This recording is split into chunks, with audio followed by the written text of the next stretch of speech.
The hotel concierge shook his head. Sir, you already checked in 3 hours ago. You're in room 1847. I just landed. My flight got in 20 minutes ago. He looked at his screen. Mr. Adebayo checked in at 2:15. Showed ID. Signed registration. Took the key card. That wasn't me. My phone buzzed. Bank alert. Transaction declined. $4,200 at Cartier. Then another. $3,800 at Louis Vuitton. Then another. $2,100 at the hotel spa. Someone was in my room, living my life, maxing out my cards. Security went up. Room 1847 was empty. The imposter had fled through the stairwell 4 minutes earlier. Detective Oyeleran arrived within the hour. She traced the fingerprints left on a room service glass. Curtis Webb, professional identity tourist. 14 hotels in 8 cities over 2 years. He targets business travelers who post itineraries online, she explained. Shows up before they land. Lives like a king until they arrive. I'd posted about this conference on LinkedIn, tagged the hotel, mentioned my flight times. I'd advertised my own identity theft, but Curtis had made a mistake. He'd used my frequent guest account 12,000 points, and he'd scheduled a spa appointment for the next morning. Facial and massage. 9 a.m. He didn't know I'd arrived early. He thought he had the whole night. He's coming back, I told Oyeleran. Let me handle this. So, she was skeptical, but I convinced her. That night, I checked into the penthouse under a fake name. The hotel comped it. They were terrified of a lawsuit. The next morning,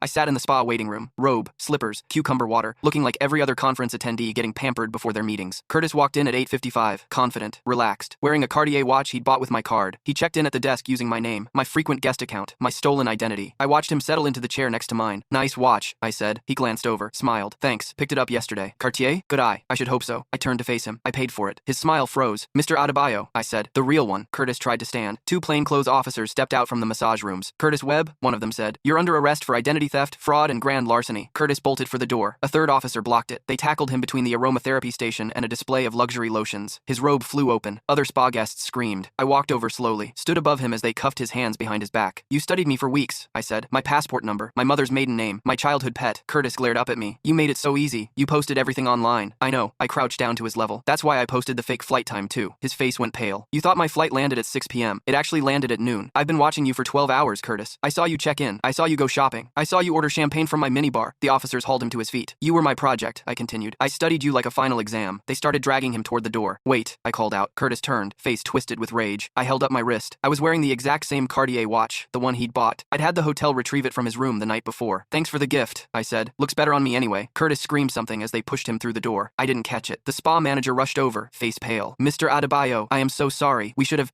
It's fine. I sat back down in my robe. I believe I have a 9 a.m. appointment. She blinked. You want to continue with the spa services? He booked them with my account. Might as well use them. I leaned back in the massage chair, closed my eyes. The cucumber water was excellent. An hour later, Detective Oyeleran found me in the relaxation room. He's being processed. 14 counts across 8 states. He's looking at 10 years minimum. 8. Good. She almost smiled. You know, most victims just let us handle it. I took a sip of champagne from my minibar. On my account. Finally being used by the right person. Curtis wanted to live my life for a day, I said. I figured I'd let him right up until I took it back.